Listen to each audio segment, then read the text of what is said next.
हमारे बड़े ही प्रिय श्रीधाम वृंदावन के अच्छे कथाकार, सुप्रसिद्ध कथाकार, सरस वाणी के वक्ता श्री अनिरुद्धाचार्य जी महाराज आए। ताली बजाकर स्वागत करो। अरे आज के दिवसी की मैं, आज के दिवसी की मैं जाऊं बलिहारा, मेरे घर आयो राजा राम जी को प्यारा, मेरे घर आयो राजा राम जी का प्यारा। आज के दिवसी की मैं, आज के दिवसी की मैं जाऊं बलिहारा, मेरे घर आयो राजा राम जी का प्यारा, मेरे घर आयो राजा राम जी का प्यारा।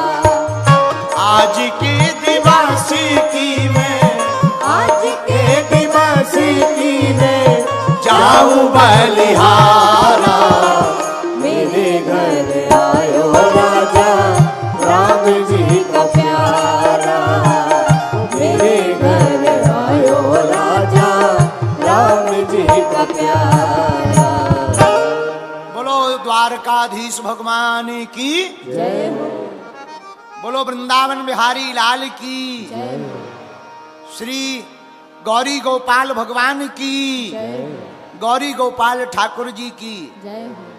आप जो है वर्तमान समय में पूरे भारत के एक ऐसे अद्भुत वक्ता हैं जिन्होंने वृद्ध माताओं की सेवा करके पूरे भारत को नई राह दिखलाई है। ऐसे हमारे बड़े ही प्रिय अनुज और सुमधुर वाणी के रसिक श्री धाम वृंदावन के गौरी गोपाल आश्रम के अधिपति श्री अनिरुद्धाचार्य जी महाराज यहीं रायपुर में आपकी कथा थी गुड़ियारी में, जहां पिछले साल हमारी थी, इस साल हमारे भैया की। और देखो हम दोनों भैया, एक आपको हम बता चुके पहली बार, लेकिन तुम लोगों को बता दें, हम दोनों भाई बुंदेलखंड के ही हैं। हाँ, लेकिन अब ये वृंदावन वाले हो गए, हम बागेश्वर वाले हो गए। लेकिन एक बात और है, वृंदावन में भी वाह है और बागेश्वर में भी वाह है, राशि सेम ही है। वहां बांके बिहारी हैं तो यहां बालाजी हैं। ऐसे जो है आचार्य श्री आज कथा में आए हैं। निश्चित रूप से हमको अति प्रसन्नता पहुंची और हम भी कथा में गए थे। आज आपकी कथा विराम थी, आपको श्री आगे निकलना था, तो हमको खबर लगी तो हम भी कथा में गुड़ियारी में गए थे। अब आप पधार गए, खूब खूब व्यासपीठ से साधुवाद, इनको किसी की नजर ना लगे। विराजो 26 के 27 तारीख को, क्षमा करना 26 तो कल ही है। आप भी जय जय जय जय। आज तो गड़बड़ ही होगा।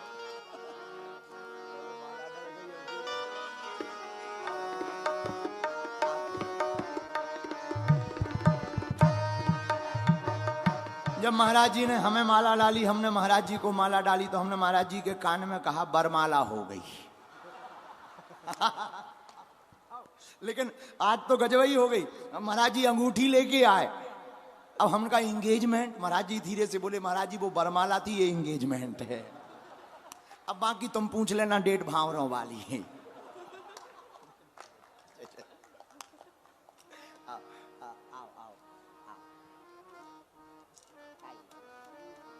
कैसे हो?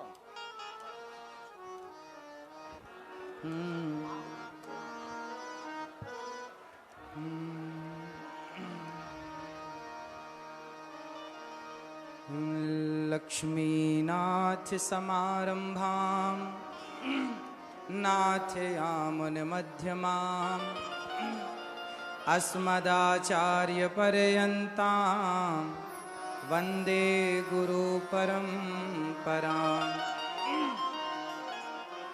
जय जय श्री राधा रमण, जय जय नवल किशोर, जय गोपी चित चोर प्रभु, जय जय माखन चोर। बोलिए भक्त वत्सल भगवान की जय जय श्री राधे, जय जय श्री राधे, जय जय श्री राधे। बोलिए बागेश्वर सरकार की, बागेश्वर धाम की, गौरी गोपाल भगवान की, श्री वृंदावन बिहारी लाल की जय जय श्री राधे। छत्तीसगढ़िया सबसे बढ़िया। बोलिए कौशल्या मैया की, माता कौशल्या मैया की पावन नगरी, रायपुर की पावन धरती। और आज आप सभी सुंदर सी पावन सी श्री हनुमान जी की पावन कथा श्रवण कर रहे हैं पूज्य महाराज जी के श्री मुख से। पूज्य महाराज जी के चरणों में दास अनिरुद्ध का कोटि कोटि नमन, कोटि कोटि प्रणाम। पूज्य हमारे बड़े भैया पूज्य महाराज जी बहुत सरल, बहुत सहज, हम सभी के हृदय में जो भक्ति का दीपक जलाने का कार्य कर रहे हैं वो अद्भुत है। आज की पीढ़ी में आज के युवाओं को जो शिक्षा स्कूल कॉलेज में यूनिवर्सिटियों में नहीं मिल पाती, वो शिक्षा सहज में महाराज जी प्रदान कर देते हैं। वह दिव्य अनुभूति, दिव्य ज्ञान पूज्य महाराज जी की दिव्य वाणी से हम लोग प्राप्त कर लेते हैं। भगवान की बहुत बड़ी कृपा है कि आज जो कार्य काल है, वर्तमान में जो भारत की स्थिति है, हमें लगता है कि ये सचमुच भगवान राम के आने के पहले जैसे देवी देवता आ जाते हैं। जब भगवान राम का जन्म हुआ ना, तो जोग लगन ग्रह बार तिथि सकल भय अनुकूल, सारी सब चीजें अनुकूल हो गईं और देवी देवता सब अपने अपने रूप बदलकर अयोध्या में अयोध्यावासी बनकर, मथुरा वृंदावन में ब्रजवासी बनकर भगवान का परिकर प्रकट हुआ। ऐसे राम लला आए, उसके पहले परमात्मा ने, भगवान ने ऐसे महान संतों को, दिव्य विभूतियों को भारत में यत्र तत्र सर्वत्र भेज करके पहले एक दिव्य सुंदर सा भगवान ने माहौल बना दिया। चारों ओर अब धर्म की ध्वजा लहरा रही है, चारों ओर सनातन संस्कृति सुंदर अपनी चरम सीमा में पहुंच गई है।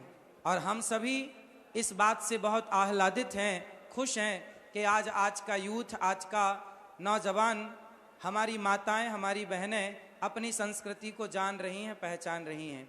एक छोटा सा काम आप सबको करना चाहिए, अपने बच्चों को पोयम की जगह गीता के श्लोक और रामचरितमानस की कुछ चौपाइयाँ बच्चों को याद करानी चाहिए।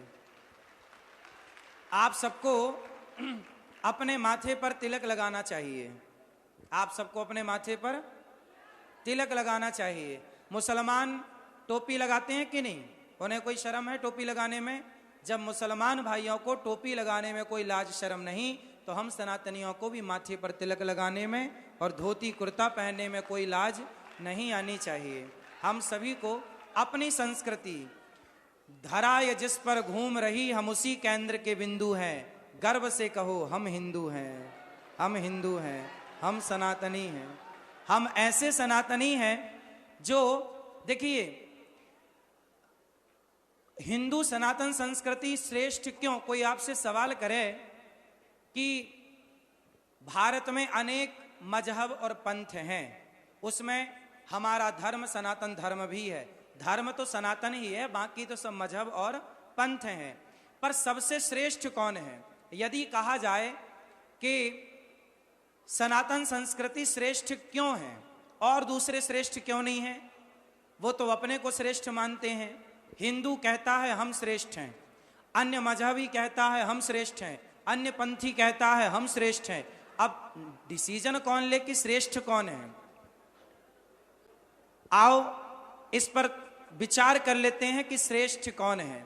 अच्छा बताओ, प्राण लेने वाला बड़ा होता है या जीवन दान देने वाला बड़ा होता है? जीवन दान। हाँ, हमारे यहां त्योहार आते हैं, दीपावली, होली, दशहरा। बताओ, होली आती है तो क्या किसी की हत्या होती है? जोर से। दीपावली आती है, किसी की हत्या होती है? दीपावली आती है, दीप जलाकर मिठाई बांटकर उत्सव मनाया जाता है। होली आती है, रंग गुलाल लगाकर उत्सव मनाया जाता है। दशहरा आता है तो प्रभु राम का दर्शन करके दशहरा मनाया जाता है। हमारे सारे त्योहार आते हैं, लड्डू बांटकर खुशियां मनाई जाती हैं। क्या मजाल के किसी बकरे की गर्दन पर तलवार चल जाए? क्या मजाल के किसी की हत्या हो जाए? लेकिन हिंदू संस्कृति, भारतीय संस्कृति, सनातन संस्कृति के अतिरिक्त और जो हैं, वो लोग जब अपना त्योहार मनाते हैं तो नालियों में खून की नदियां बह जाती हैं। अब आप ही बताइए कि उत्सव, खुशी किसी की जान लेकर मनाए या माथे पर तिलक लगा करके मनाए? इसलिए होली आती है तो गुलाल लगाया जाता है, लेकिन किसी की हत्या। हमारा धर्म श्रेष्ठ क्यों है? कोई आपसे प्रश्न करे तो कह देना, क्योंकि पूरी दुनिया में केवल हिंदू ऐसा है जो अहिंसा की बात करता है। अहिंसा ही परमो धर्म, अहिंसा ही परमो धर्म। ये अहिंसा की बात करने वाला पूरी दुनिया में कोई है तो सनातन धर्म में ही अहिंसा की बात होती है। इस धरती पे आप बताइए, हमारे पूज्य महाराज जी सनातन की देश विदेश में जा जा करके सेवा कर रहे हैं। इनके माध्यम से कितने लोगों की शराब छूट गई, कितने लोगों का मांस छूट गया, कितनों की बिगड़ी जिंदगी बन गई।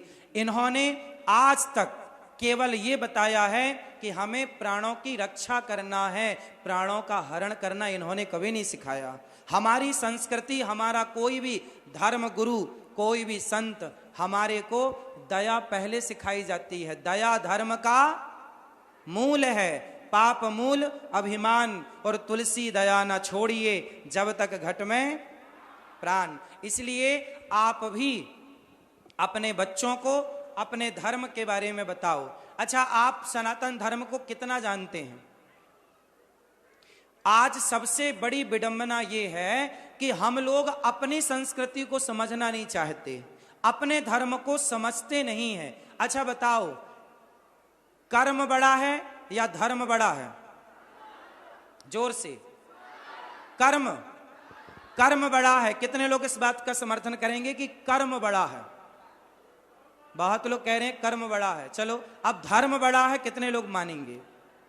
ठीक है, बहुत लोग हैं जो धर्म को बड़ा मान रहे हैं, पर कुछ लोग हैं जो कर्म को भी बड़ा मानते हैं। अच्छा, कर्म, यदि आप कहते हैं जी कर्म बड़ा है, क्योंकि आपने ट्रक के पीछे लिखा तो पढ़ा होगा कर्म ही पूजा है, और ये बात ट्रकों के पीछे लिखी रहती है, क्योंकि अधूरा है ना। कर्म ही पूजा है, ये सेंटेंस अधूरा है। पूरा करेंगे कैसे? देखो, कर्म, अब कसाई गाय काटता है, बकरा काटता है, तो आप कहोगी जी कर्म पूजा है, तो क्या कसाई का गाय काटना पूजा है? शराबी शराब पी रहा है, पूछो क्या कर रहे हो? बोलो हम तो अपना कर्म कर रहे हैं। तो क्या शराब पीना ये कर्म सही है, श्रेष्ठ है? कर्म ही पूजा है, ये बात अधूरी है। समाज में कुछ चीजें अधूरी चल रही हैं, उन्हें आपको पूरा करना है सत्संग से, ऐसे महान विभूतियों की संगति से। कर्म ही पूजा है ना। कब पूजा बनेगा? क्या शराबी का शराब पीना ये कर्म पूजा है? क्या कसाई का मांस काटना, गाय काटना, क्या ये कर्म पूजा है? कर्म बड़ा तब बनेगा जब वो धर्म से जुड़ेगा। इसलिए वो कर्म श्रेष्ठ है जो धर्म युक्त है। धर्म कितने प्रकार का होता है? धर्म कितने प्रकार का है? 4 प्रकार का। एक सामान्य धर्म, एक विशेष धर्म, एक सामान्यतर धर्म, एक विशेषतम धर्म। एक सामान्य धर्म, एक विशेष धर्म, एक विशेषतर और एक विशेषतम। 4 धर्म हैं। चारों की प्रतिमूर्ति राम, लक्ष्मण, भरत, शत्रुघ्न है। ये विषय आप समझो, लेकिन एक चीज समझाता हूं जिससे आप समझ जाएंगे पूरा। अच्छा बताओ, कर्म 2 प्रकार के होते हैं, धर्म 4 प्रकार का, और कर्म होते तो 3 प्रकार के हैं कर्म। एक कर्म होता है जो हम कर रहे हैं, जिसे कहते हैं कर्म, अच्छा कर्म, बुरा कर्म। कर्म कितने प्रकार का है? होते तो 3 प्रकार के हैं, पर उस 3 में ना जाकर 2 प्रकार की समझेंगे। प्रारब्ध एक होता है, क्रियमाण होता है और संचित होता है। ये 3 प्रकार के कर्म हैं, पर इनमें ना जाकर सरल भाषा में समझो। कर्म 2 प्रकार का होता है, एक अच्छा कर्म और एक बुरा कर्म। अब अच्छा कर्म क्या है और बुरा कर्म क्या है, ये दोनों में अंतर कौन बताएगा? बताओ, ये अच्छा है और ये बुरा है, ये कौन बताएगा? हाँ, ये कौन बताएगा? धर्म। ये कौन बताएगा? इसके लिए आपके भीतर धर्म का होना आवश्यक है। जिसके भीतर धर्म है वो जान लेगा कि ये कर्म करने योग्य है और ये कर्म करने योग्य। शराब पीना, क्या ये कर्म करने योग्य है? हत्या करना, क्या ये कर्म करने योग्य है? फिर जो कर्म त्यागने योग्य हैं वो त्याज्य कर्म हैं, उन्हें त्याग दीजिए, उन कर्मों को कभी ना करिए। जो कर्म करने योग्य है वो कर्म करिए, और करने योग्य कर्म में मन तब लगेगा जब भीतर धर्म होगा। धर्म ही आपको सही कर्म की ओर प्रेरित करता है। इसलिए अपने कर्म को सुधारना चाहते हो, आप झूठ बोलते हैं या नहीं? हाँ या ना? तो झूठ बोलना पाप है, नदी किनारे सांप है, किस किसने सुना है? झूठ बोलना पाप है, नदी किनारे सांप है, और काली मैया आएंगी और घींच काट के ले जाएंगी। तो झूठ बोलना, लेकिन आप जानते हैं पर मानते नहीं हैं, क्योंकि आप कर्म तो कर रहे हैं, धर्म का ज्ञान नहीं है। इसलिए वो कर्म कर रहे हैं जो कर्म आपको नरक ले जाएंगे। धर्म आपको नरक नहीं जाने देगा, धर्म आपको कभी गलत राह पर जाने ही नहीं देगा।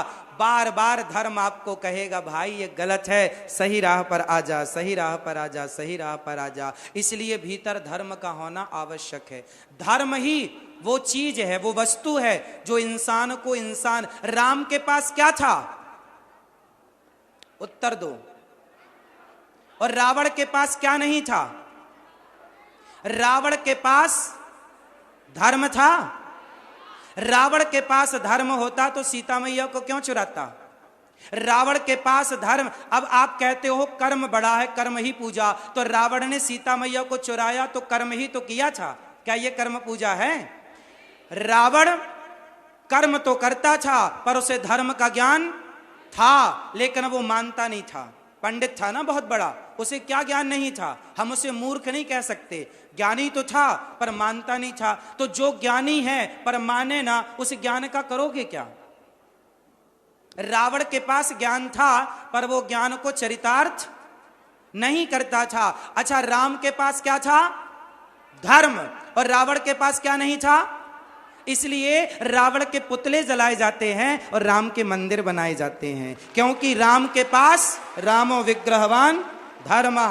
रावण के पास था भरा सोना खचा खचलंक की दीवार में, एक रत्ती नहीं मिला रावण को मरती वार में। जाने न देना धर्म, करना लोभ मत धन धाम का, और धर्म ही जाता रहा तो धन रहा किस काम का। यदि आपका धर्म चला गया, आपसे प्रश्न है, आपका धर्म चला गया तो आपके पास बचा क्या? इसलिए धर्म मत जाने दो। आप यदि मांस खाते हैं तो आप किसी की हत्या का पाप माथे पर ले रहे हैं, क्या यह धर्म है? अरे पाकिस्तानी मांस खाएं तो चलता है, पाकिस्तानी गाय काट ही रहे हैं, बकरा काट ही रहे हैं, लेकिन हम सनातनी, हमसे तो उम्मीद ये नहीं है। जब वशिष्ठ जी भरत जी से बोले, ऐ भरत तुम राजा बन जाओ, तुम्हारे भैया अयोध्या से वनवास चले गए हैं, अब तुम राजा बन जाओ। भरत जी बोले, गुरु जी यदि मैं राजा बना तो ये पृथ्वी रसातल में चली जाएगी। वशिष्ठ जी बोले, कि रावण जैसे दुष्ट हैं, उनके पाप से पृथ्वी रसातल में नहीं गई। हिरण्याक्ष हिरण्यकश्यपु जैसे दुष्ट हैं, उनके पाप से पृथ्वी रसातल में नहीं गई। भरत तुम्हारे जैसा धर्मात्मा राजा बनेगा तो पृथ्वी रसातल में क्यों चली जाएगी? भरत जी बोले, इस पृथ्वी को धर्म की उम्मीद रावण हिरण्याक्ष हिरण्यकश्यपु से नहीं है, इस धरती को उम्मीद धर्म की हम जैसे भरत लोगों से है। यदि हम जैसे लोग अपने भाई को वनवास भेज के भाई की संपत्ति पर कब्जा करेंगे तो ये पृथ्वी किसके बल पर जिएगी, किसके बल पर टिकेगी? इसलिए जमाना झूठ बोले तो बोले, जमाना मांस खाए तो खाए, जमाना शराब पिए तो पिए, चूल्हे में जाए। आप तो सत्संगी हो, आप तो सत्संगी हो। यदि आप 3 घंटे कथा सुने, आप घर में राम राम जपे और आप भी यदि मांस खाए, शराब पिए, तो बताओ धर्म कहां जाएगा? धर्मः कम शरणम गतः, धर्म किसकी शरण में जाएगा, कहां जाएगा? अरे धर्म टिका है। माना कि दुनिया में, भारत में 99 लोग बेईमान हैं, पर जो 1% अच्छे लोग हैं ना, ये धरती, रायपुर में लाखों की आबादी होगी, लेकिन लाखों की आबादी के बल पर धर्म नहीं टिका। आप जैसे कुछ अच्छे सज्जन लोगों के बल पर यह धर्म टिका है, जो 7:30 बजे भी कथा सुनने के लिए खड़े हैं, अपना घर का काम धाम छोड़कर कथा के लिए खड़े हैं, धर्म के लिए खड़े हैं। ये धरती में धर्म टिका है तो कुछ आप जैसे अच्छे सच्चे लोगों के बल पर टिका है। इसलिए जमाना बेईमान हो तो हो जाए, जमाना बेईमान होए तो हम तो ना हो, हम जैसों के बल पर ये धरती टिकी है। इसलिए धर्म कहता है राम की जीत, राम की जीत नहीं है, धर्म की जीत है। इसलिए राम को धर्म की मूर्ति, और जिस राम को हम मानते हैं उस राम को मानने वाले हम, अपना प्राण जाएगा तो जाएगा, प्राण तो फिर आ जाएगा, पर धर्म जाएगा तो नहीं आएगा। इसलिए प्राण जाए पर वचन मीन्स धर्म, प्राण जाए पर धर्म न जाए। इसलिए आज मुझे पक्का वादा करो, पूज्य महाराज जी इतनी सुंदर कथा सुना रहे हैं, आप किसी भी परिस्थिति में कोशिश करो कि झूठ नहीं बोलेंगे। किसी भी परिस्थिति में भूखे मरेंगे तो मरेंगे, पर मांस नहीं खाएंगे। आप मांस तो वैसे भी नहीं खाते होंगे, फिर भी मत खाइएगा। खाता भी कोई हो तो मांस नहीं। शराब लोग पिए तो पिए, आप मत पीजिएगा, क्योंकि जिम्मेदारी किसकी है? आपकी। क्योंकि धर्म को लेकर चलने वाले कौन हैं? आप। इसलिए आपकी ज्यादा जिम्मेदारी है। तो जिम्मेदार बनेंगे ना? यदि आप जिम्मेदार बनेंगे तब फिर और मजा आएगा ये कहने में कि छत्तीसगढ़िया, जब सबसे बढ़िया और बन जाओगे, मांसाहार, शराब बिकनी ही नहीं चाहिए छत्तीसगढ़ में, मांस बिकना ही नहीं चाहिए छत्तीसगढ़ में, तब और मजा आएगा ये कहने में कि छत्तीसगढ़िया। तो आप कितने लोग बात से सहमत हैं कि प्राण जाए पर? राम के पास क्या था और रावण के पास क्या नहीं था? हाँ, तो आपके पास क्या होगा? पैसा कम है चलेगा, पैसा तो बादशाह के पास भी बहुत होता है, पर धर्म नहीं होता। लेकिन घास की झोपड़ी में एक पतिव्रता नारी, जिसके पास खाने को रोटी ना हो, पर वो फटी साड़ी पर हो, पर वो पतिव्रता नारी ऐसी है। माता अनसुईया झोपड़ी में रहती थी, पर ऐसी थी कि वो ब्रह्मा विष्णु महेश को बच्चा बना करके अपना दूध पिलाया। ये है धर्म। यदि आप धर्म के राह पर हैं तो ब्रह्मा विष्णु महेश भी बच्चा बन के दूध पीते हैं माता अनसुईया का। और यदि आप धर्म के रास्ते से खिसक गए तो सोने की लंका में भी आग लग जाएगी। इसलिए जाने ना देना धर्म, करना लोभ मत धन धाम का, और धर्म ही जाता रहा तो धन रहा किस काम का। हमारे महाराज जी देखो, दिन भर आपकी सेवा करते हैं, सुबह जागते से लेकर 12-12 बज जाता है सोने में। कब खाते हैं, कब पीते हैं, कब ना कोई अपने लिए, इनकी जिंदगी अपने लिए नहीं है, इनका अपना कोई सुख नहीं है। संतों का अपना कोई सुख नहीं होता, समाज का सुख ही संतों का सुख होता है। आपसे मिलना, दरबार लगाकर आपकी बातें सुनना, आपकी बातें सुन करके आपको समाधान देना, आपके लिए ही संत जीता है। इनके अपने कोई सुख नहीं है। आप तो कितने बढ़िया कपड़े पहनते हो, महाराज जी देखो बिल्कुल सिंपल सादे कपड़े पहनते हैं। आपकी जिंदगी लग्जरी है, महाराज जी की जिंदगी सादी है, वो सिंपल जीवन है। भक्त ने कहा हमें मिलना है, ठीक है मिल लो। आपकी इच्छाओं के लिए संतों ने बलिदान दिए हैं, आपकी खुशियों के लिए कि हमारा भारत, हमारी संस्कृति, अखंड भारत का सपना, हिंदू राष्ट्र का सपना देखते हो ना, तो हिंदू राष्ट्र का सपना तब साकार होगा, तब साकार होगा जब आपका बच्चा, कोई संत, अभी कोई संत जाता है ना तो आप अपने बच्चे से बोलते हो बेटा पोयम सुना, पोयम पोयम ना, तब हिंदू राष्ट्र बनेगा जब कोई आपके घर आए और आप अपने बच्चे को कहो, फूफा जी आए, मौसा जी आए, दादी आई, मामी आई, चाची आई, तो आप अपने बच्चे से कहो बेटा चलो दादी को, नानी को, चाची को भगवद गीता के 5 श्लोक सुनाओ चलो। जब आपके बच्चे गीता के श्लोक सुनाने लग जाएंगे, रामचरितमानस की चौपाइयां सुनाने लग जाएंगे। कल 26 जनवरी है, 26 जनवरी में हम राष्ट्रगान गाते हैं, देश के लिए गीत गाते हैं। हमें भगवद गीता भी गाना चाहिए, हमें रामचरितमानस की चौपाइयां भी गाना चाहिए। और गीता केवल अदालतों में ना हो कि हम गीता पर हाथ रख के कसम खाते हैं, जो कहेंगे सच कहेंगे, सच के सिवा कुछ नहीं कहेंगे। जो गीता सुना नहीं, जाना नहीं, समझा नहीं, वो कितना झूठ बोलेगा गीता पे हाथ रख के भी। इसलिए गीता को अदालतों की जरूरत नहीं है, गीता को बस्तों में, बच्चों के बस्तों बैग में जाने की जरूरत है, स्कूल में सिलेबस में पढ़ाने की जरूरत है। यदि बच्चे गीता पढ़ेंगे तो अदालत कोर्ट कचहरी तक जाने की संभावना ही खत्म हो जाएंगी। यदि हिंदू राष्ट्र चाहते हो तो अपने बच्चों को गीता पढ़ाओ, और केवल पढ़ाओ ना, गीता जियो, अर्थात गीता के राह पर चलो, रामचरितमानस के राह पर चलो, प्रभु राम के राह पर चलो।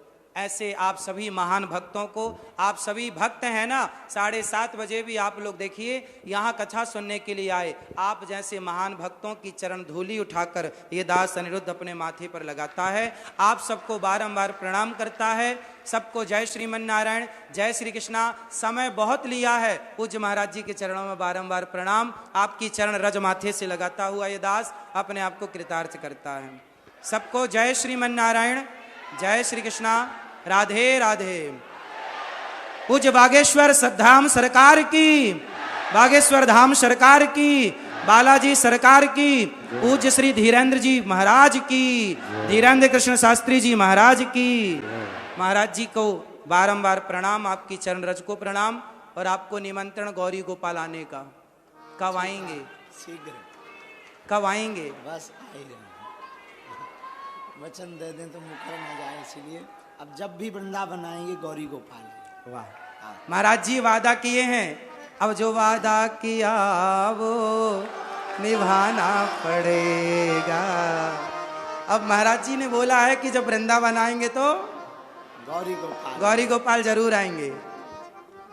आपके श्री चरणों में आपकी सुंदर सी मुस्कान बनी रहे और पूज्य महाराज जी को किसी की नजर, आप यूं ही सदा खुश रहो, ये दुआ है हमारी। राधे राधे। आप सभी को बारंबार नमन। राधे। हमारे बसंत भैया के लिए सुंदर तालियां। बसंत अग्रवाल जी, इन्होंने बहुत सुंदर आयोजन, देखिए एक तरफ हमारे भैया कृष्णा भैया हैं जिन्होंने रायपुर को वृंदावन बना दिया, और एक हमारे बसंत भैया हैं जिन्होंने रायपुर को अयोध्या जी बना दिया। एक तरफ वृंदावन, एक तरफ अयोध्या जी, एक तरफ हनुमान जी की कथा, प्रभु राम की कथा, और एक तरफ भगवान श्री कृष्ण की कथा। आप लोग भले अयोध्या जी नहीं गए, लेकिन अयोध्या वृंदावन दोनों रायपुर आ गए। जय हो। श्री सीताराम भगवान की, बागेश्वर हनुमान जी महाराज की।